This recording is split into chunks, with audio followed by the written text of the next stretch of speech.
Bismillahirrahmanirrahim. Assalamu alaikum wa rahmatullahi wa barakatuhu to all my dear students. I hope that you all will be fine. As you know that this is our English class, and in the previous lecture we have completed our unit number 4. Today we are going to start our unit number 5, that is The Dawns Awake. Basically this that unit 5, The Dawns Awake, is a poem written by Otto Leland Bohannon.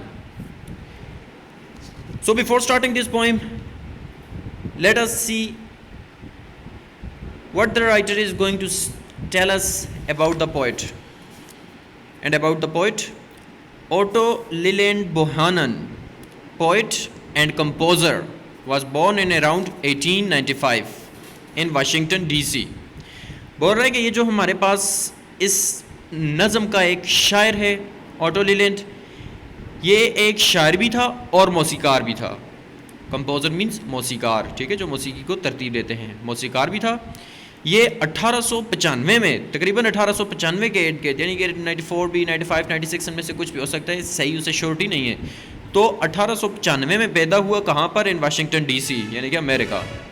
And educated in the public schools in Washington, और Washington के जो public schools थे वहाँ पर उसने क्या की, अपनी इब्तदाई तालीम वगैरह हासिल की. He is a graduate of Harvard university. Harvard जो हमारे पास यूनिवर्सिटी है, वहाँ से उसने क्या किया, ग्रेजुएशन की. School of liberal arts, Washington DC. And did special work in English at the Catholic university in that city. और वहीं पर बोल रहा है कि एक और यूनिवर्सिटी, कैथोलिक, हमारे पास एक रिलीजन भी है, ठीक है, मज़हब. जिस तरह हमारा इस्लाम है, इसी तरह कैथोलिक भी एक मज़हब है. सो बोल रहा है कि and did special work in English at the Catholic university in that city. और उसी शहर में एक कैथोलिक यूनिवर्सिटी थी, वहाँ पर उसने क्या किया, बहुत ज़्यादा इंग्लिश में अपना कंट्रीब्यूशन किया, अहम काम किया. So before starting this poem, in the pre-reading, let us see what the poet is trying to say us, that a metaphor is a figurative device. metaphor को उर्दू में हम लोग बोलते हैं इस्तिआरा. तो a metaphor is a figurative device. figurative mean तमसीली, device mean आला. बोल रहा है कि इस्तिआरा हमारे पास एक ऐसा तमसीली आला है in which one thing is compared to the another unlike thing, जिसमें किसी एक चीज़ का, वन थिंग, जिसमें किसी एक चीज़ का मवाजना किसी दूसरी गैर चीज़ के साथ किया जाता है. आगे समझाता हूँ, आगे हम लोग पढ़ते हैं, फिर आगे आपको मज़ीद क्लियरेंस हो जाएगी. A metaphor directly compares the two things. इस्तिआरा दो चीज़ों का बराह रास्त मवाजना करता है. Saying that one thing is the other, ये कहते हुए कि एक चीज़ दूसरी है. फॉर एग्जाम्पल, बल्कि सब एग्जाम्पल से पहले ये देख लें आगे क्या बोल रहे हैं. This makes it different from a simile. ये ऐसी चीज़ है जो कि इसे सिमिली यानी कि तशबीह से अलहदा करती है, सेपरेट करती है, जुदा करती है, जुदा बनाती है. सिमिली यूजेस लाइक और एज. सिमिली तशबीह हमारे पास एक ऐसी डिवाइस है, ऐसा फिगरेटिव डिवाइस है जिसमें क्या किया जाता है, लाइक और एज. लाइक का मतलब होता है जैसा के, और एज का मतलब है की तरह, जिसमें लाइक और एज का इस्तेमाल किया जाता है टू कंपेयर, मवाजने के लिए. But a metaphor says that one thing is the other, जबकि मेटाफोर ये कहता है कि एक चीज़ ही दूसरी है. फॉर एग्जाम्पल, मिसाल के तौर पर, that child is a bear when he is sleepy. ये बच्चा रीछ है जब सोया होता है. अब ये आप लोग देख रहे हैं, इसमें कोई लाइक या एज का वर्ड यूज नहीं किया हुआ. So basically that is a metaphor. That child is a bear when he is sleepy. ये बच्चा रीच है जब सोया होता है. अब अगर इसे ही हम लोग सिमिली में कन्वर्ट करें तो क्या हो जाएगा कि that child is like a bear. ये बच्चा एक रीच की तरह होता है व्हेन ही इज स्लीपी, जब वो सोया होता है. So the dancer was a graceful eagle taking flight, के नाचने वाला खूबसूरत उड़ता उकाब है. ठीक है, ये हमारे पास आ जाएगा मेटाफोर. मेटाफोर क्यों आ गया? क्योंकि इसमें एक चीज़ का मुकाबला दूसरा या मवाजना दूसरी चीज़ के साथ डायरेक्ट किया हुआ है.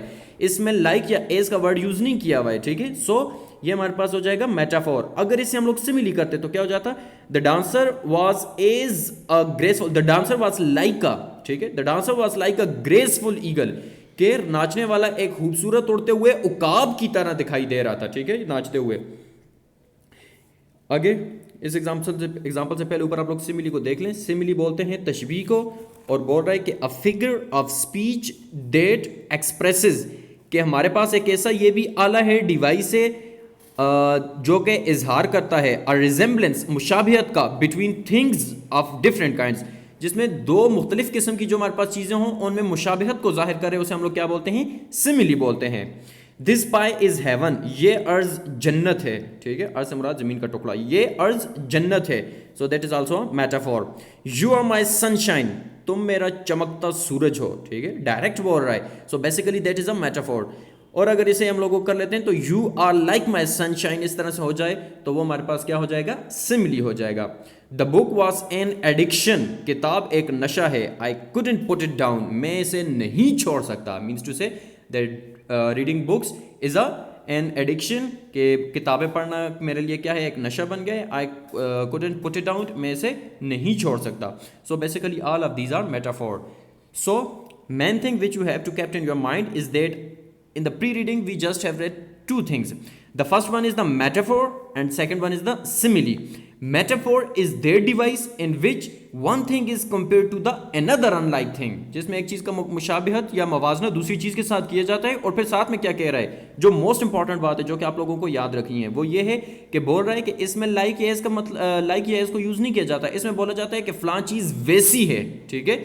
जिस तरह ये एग्जाम्पल्स आपको मैंने पढ़ाई थी कि ये बच्चा रीच है, अब ये तो हो नहीं सकता, बोलना ऐसे चाहिए था कि ये बच्चा रीच की तरह है जब ये सोया होता है, लेकिन वो क्या बोल रहा है? ये बच्चा रीच है, means to say that is a metaphor. और अगर ये हो जाए ये बच्चा रीच की तरह है, तो फिर हमारे पास क्या हो जाएगा? वो सिमिली हो जाएगा। सो I hope so that in दोनों में आप लोगों को कोई कन्फ्यूजन नहीं होगी कि मेटाफोर क्या होता है और सिमिली क्या होता है। So now moving towards poem. The dawns awake, the dawns awake, underline the word dawn and the word awake. The synonym of the word dawn is sunrise or grow light, ठीक है, सुबह होना या आगाज। dawn means sunrise और grow light सुबह होना या आगाज होना। और awake, the second word was awake, the synonym of the word awake is arouse or alert, यानी कि जागना। so The dawns awake, सूरज तलू होता है, ठीक है, सूरज तलू होता है। A flash of smoldering flame and fire, underline the word smoldering. Smoldering, you will have to pronounce that word as smoldering. Flash का मतलब होगा किरण, ठीक है। A flash of smoldering flame, flame you know very well that shola, and fire means आग। और smoldering, the synonym of the word smoldering is to burn slowly without a flame, यानी कि Sulagna. to burn slowly without a flame यानी कि Sulagna. so a flash of smoldering flame and fire, आग और शोले की सुलगती हुई किरणें, आग और शोले की सुलगती हुई किरणें, ठीक है। आग और शोला किसको बोल रहा है? सूरज से साथ तशबीह दे रहा है, ठीक है, सूरज से मिला रहा है। आग और शोले की सुलगती हुई किरणें। ignites the east, underline the word ignites. The synonym of the word ignite is kindle. I have written it and also in Urdu. You will have to pronounce that word as kindle, not kindle. Kindle. Ignite, kindle यानी कि रोशन करना। So ignites the east, मशरिक को रोशन करता है।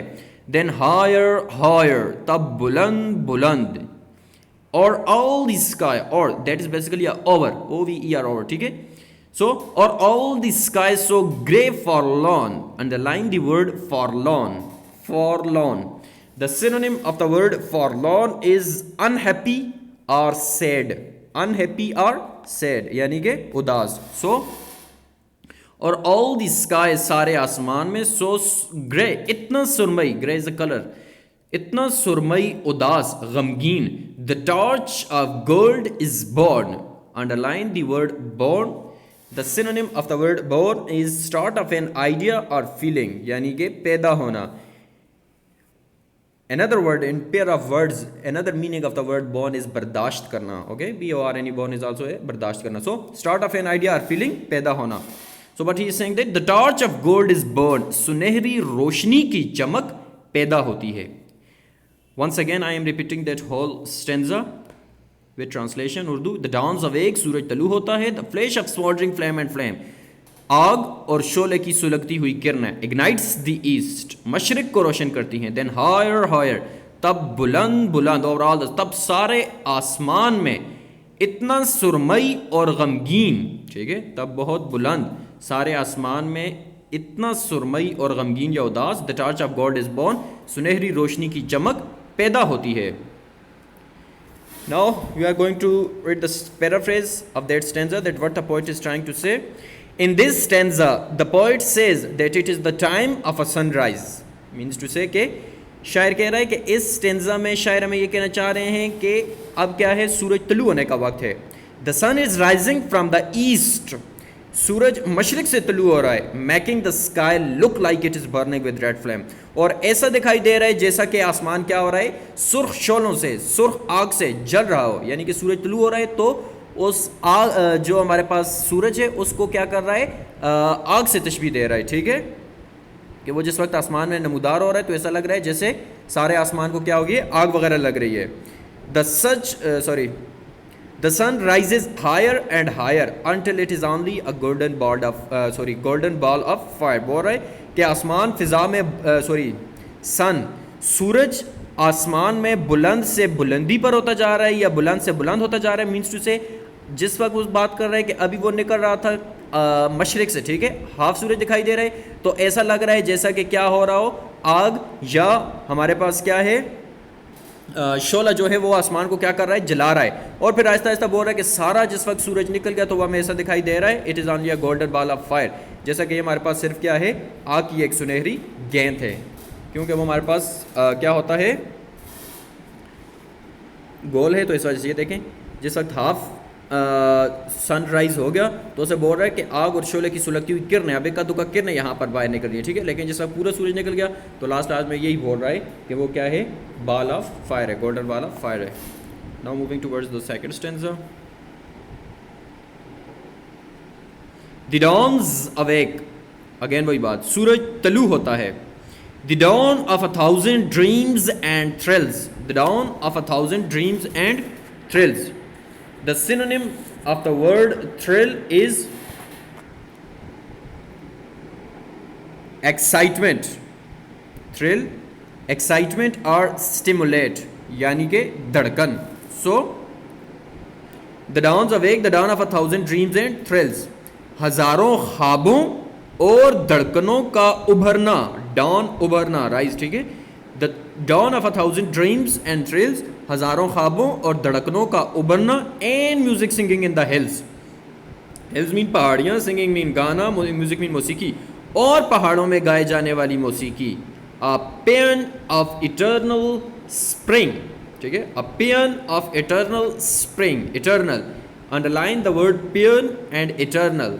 The synonym of the word paean is song of praise and thanksgiving, यानी कि तारीफी नगमा. And the word eternal means ever lasting, Daimi, कभी ख़त्म ना होना. So a paean of eternal spring, दायमी बहार का तारीफी नगमा, दायमी बहार का तारीफी नगमा. वॉइसेस द न्यू अवेकनिंग, नए बेदार होने वालों को आवाज़ देता है. न्यू, नया, वॉइस आवाज़ देना, अवेकन बेदार होने वाला, ठीक है, नए बेदार होने वालों को आवाज़ देता है. Again, I am translating it in Urdu for you. The dawns awake, सूरज तलू होता है. The dawn of 1,000 dreams and thrills, हज़ारों ख्वाबों और धड़कनों का उभरना. And music singing in the hills, और पहाड़ों में गाए जाने वाली मौसीकी. A paean of eternal spring, Daimi बहार का तारीफी नगमा. Voices the new awakening, नए बेदार होने वालों को आवाज़ देता है.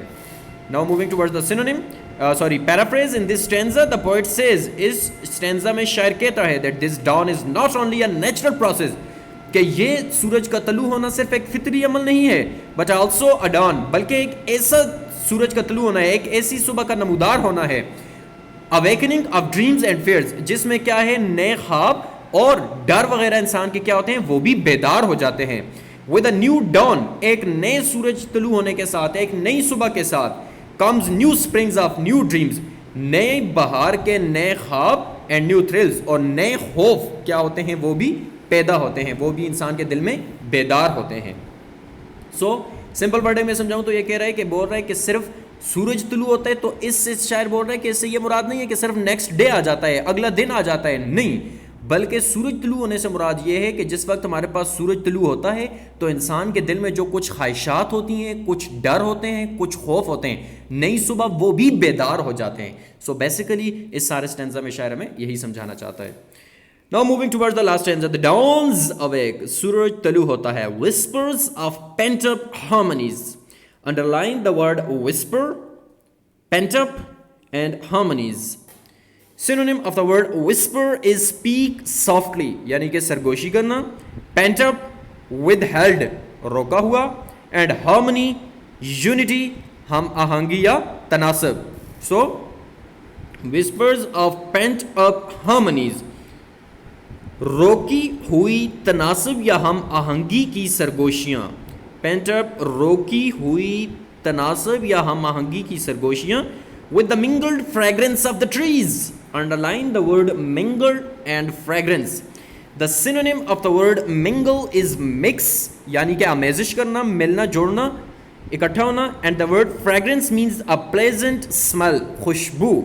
सो mingled with the mingled fragrance of the trees, दरख्तों की सरायत करने वाली खुशबू के साथ रोकी हुई हम आहंगी की सरगोशियाँ, दरख्तों की सरायत करने वाली खुशबू के साथ. faint snatches of half forgotten song. Underline the word faint and snatches. The synonym of the word faint, faint is to swoon, यानी कि बदहवास हो जाना. And the word snatch means grab, यानी कि ले जाना. So what will be the Urdu of that sentence? Faint snatches of the half forgotten song. Half forgotten, आधा भूल जाने वाला गाना. Snatches का मतलब हमारे पास अभी मैंने आपको बताया क्या हो जाएगा, ले जाना या छीनना. और faint का मतलब क्या हो जाएगा, बदहवास हो जाना. So faint snatches of half forgotten song, दरमियान में भूल जाने वाले नगमों में होश उड़ जाते हैं. half forgotten यानी कि आधे भूल जाने वाले नगमों में होश उड़ जाते हैं. Fathers torn and numb. Fathers torn and numb. Underline the word numb. The synonym of the word numb is in shock or senseless, यानी कि बेहिस. Torn and numb, गमज़दा और बेहिस. The boon of light we craved awaited long. Underline the word boon and craved. Boon means blessing or favor, यानी कि खुश मिजाजी.